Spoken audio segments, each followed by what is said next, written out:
Nah, Indonesia, tanah airku. Bung, salam. Selamat berjumpa kembali. Tempo hari itu Pak Luhut kelihatannya sedang berbaring di rumah sakit dalam proses penyembuhan. Tapi beliau membuat satu statement, Bung. Statementnya itu terekam. Dan saya menemukan statement itu. Katanya pasangan Prabowo Gibran itu simbiosis dari kebijaksanaan dan tenaga baru yang murni. Ya ini Bung, kebijaksanaan dan tenaga baru. Wah, baru Bung. Tapi apa Pak Luhut tidak sedang bergurau? Prabowo dianggap orang yang bisa menampilkan kebijaksanaan. Kebijaksanaan itu kearifan, Bung. Watak yang arif. Apa Prabowo punya kearifan?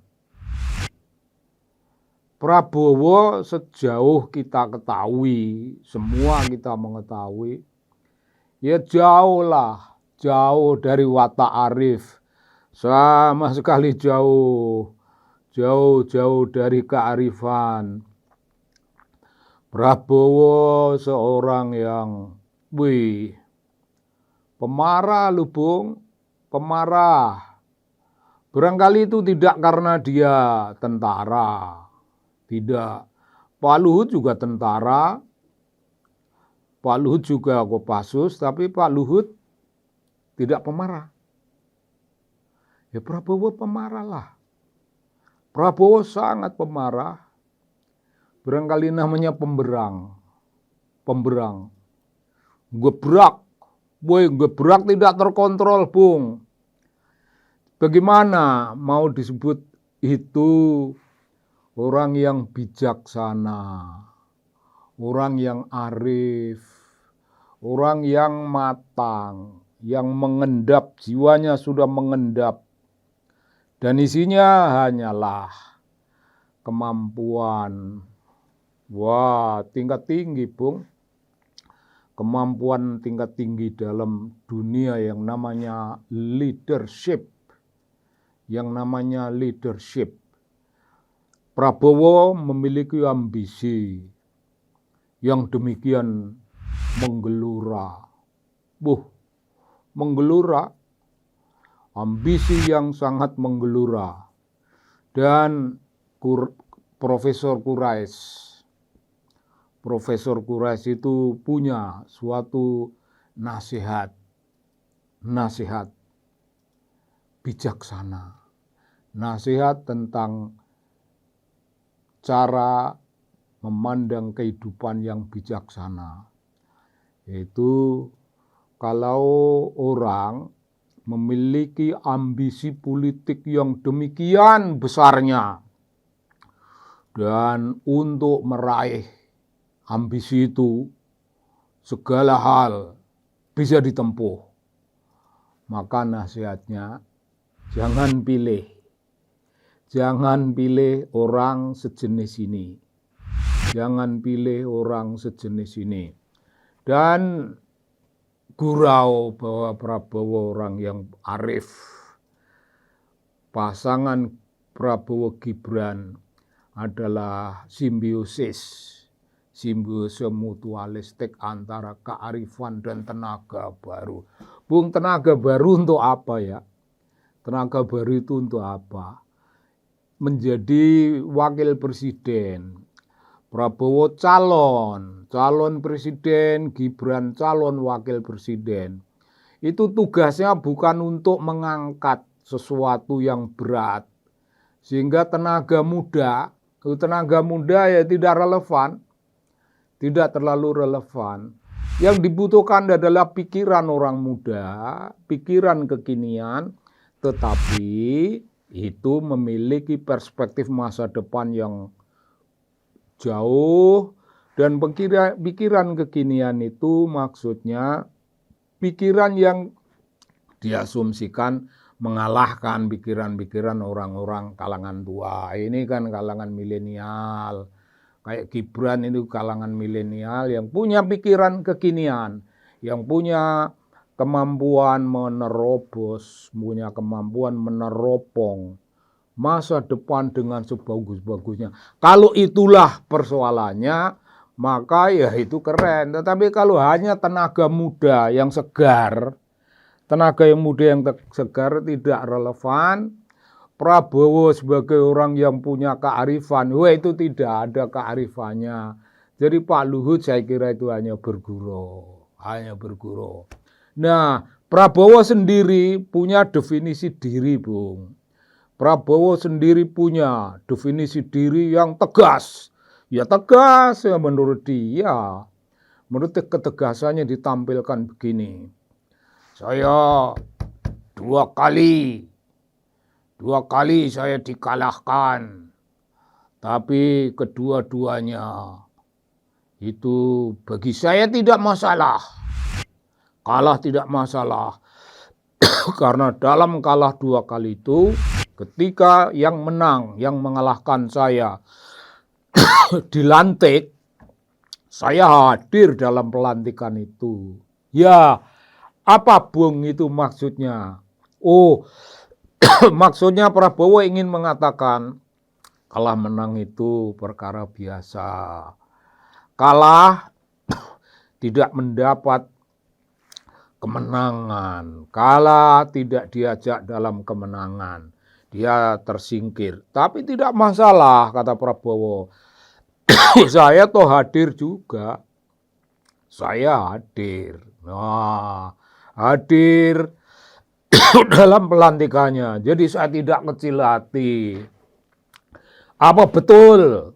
Apa betul Prabowo tidak kecil hati, Bung? Apa betul? Prabowo marah-marah. Wah, menyatakan saya punya 20 perusahaan. Perusahaan-perusahaan itu nganggur karena 2 tahun, lebih dari 10 tahun saya tidak berkuasa.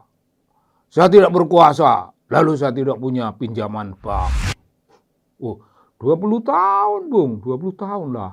Ya, saya tidak punya pinjaman bank. Bank tidak percaya. Lalu tiba-tiba terakhir itu Prabowo muncul, Bung, dalam pencalonan itu berpidato. Saya minta izin rakyat untuk berkuasa. Nah ya begitu. Saya minta izin rakyat untuk berkuasa. Nah apa artinya? Bagi Prabowo menang pemilu itu hanyalah kekuasaan. Hanyalah ingin memegang kekuasaan dan ingin mengendalikan kekuasaan di tangannya. Nah untuk apa? Ya kira-kira untuk membalas dendam selama tidak berkuasa itu tidak punya pinjaman bank. Wih orang-orang bank, Bung, cemas kalau Prabowo menang, cemas banget. Bisa Prabowo balas dendam. Malah ada, yaitu satu hal. Tapi ada satu lagi, kaum muda memuji-muji Prabowo. Dulu saya anti Prabowo, dulu saya benci sama dia.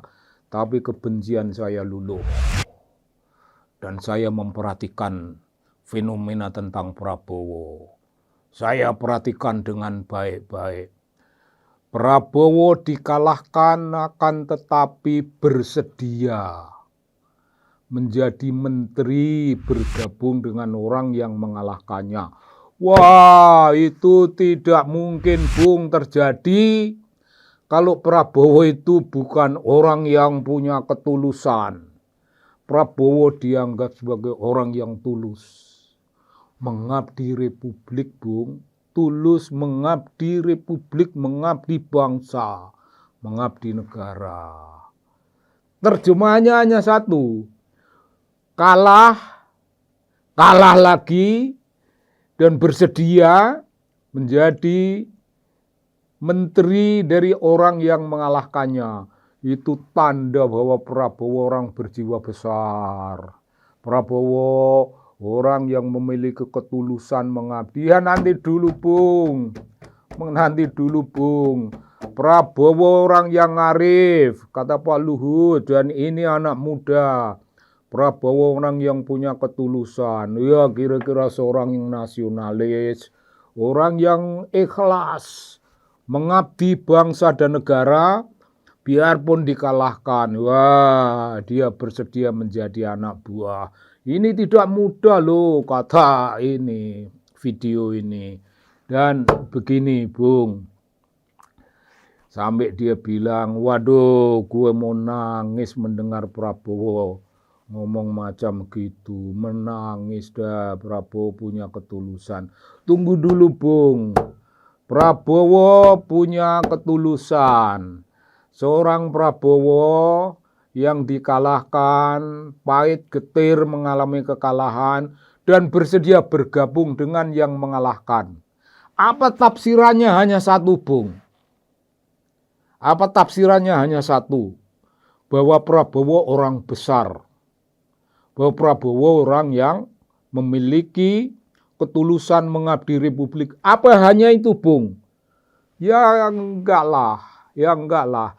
Bagi orang yang mengenal Prabowo, tafsiran dari kekalahannya dan kesediaannya bergabung dengan orang yang mengalahkan, itu tafsirannya tidak satu Bung. Tafsirannya bisa sangat banyak. Ya, lu kalahin tapi gua mau jadi menteri lu. Ya memang mau. Karena Prabowo itu orang yang sangat-sangat ambisius seperti kita sudah singgung tadi. Prabowo ambisius, besar sekali ambisinya. Pokoknya berkuasa. Oh ya begitu, Bung.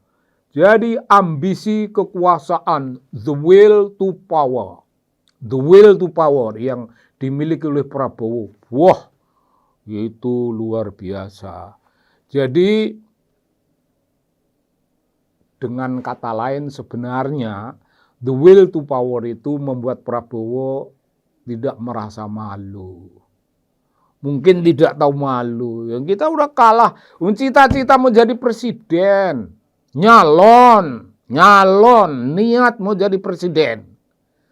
Tiba-tiba kalah dan mau jadi menteri. Kalau orang itu bukan tipologi orang yang haus kekuasaan, ya enggak maulah, ya malulah. Ibarat orang yang pernah menjabat menjadi menteri, lalu tiba-tiba melamar suatu jabatan untuk jadi gubernur. Ya, gubernur kan di bawah Bung posisinya. Malam pernah jadi menteri, mau jadi gubernur nggak bisa, ngelamar lagi jadi bupati. Ya nggak bisa begitu. Kalau bukan karena ambisinya begitu besar. Seorang yang jatuh dari posisi menteri, terus ngelamar jadi bupati, jatuh sekali Bung, jauh. Cita-cita mau jadi presiden tapi menerima jabatan menteri, wah kalau bukan Prabowo mungkin malu. Ini tafsirannya mestinya malu, tapi dia tidak malu karena Prabowo ambisi kekuasaannya tidak bisa dibendung lagi. Jadi bukan karena mau mengabdi Republik, bukan karena mau mengabdi kepada bangsa, Bung. Nah, sebuah fenomena memiliki tidak hanya satu tafsiran. Fenomena bisa punya 2 makna, fenomena bisa punya 3 makna. Jadi, janganlah menjilat-jilat Prabowo. Kenyataannya tidak seperti itu. Begitu, Bung. Terima kasih banyak. Salam, Bung, salam.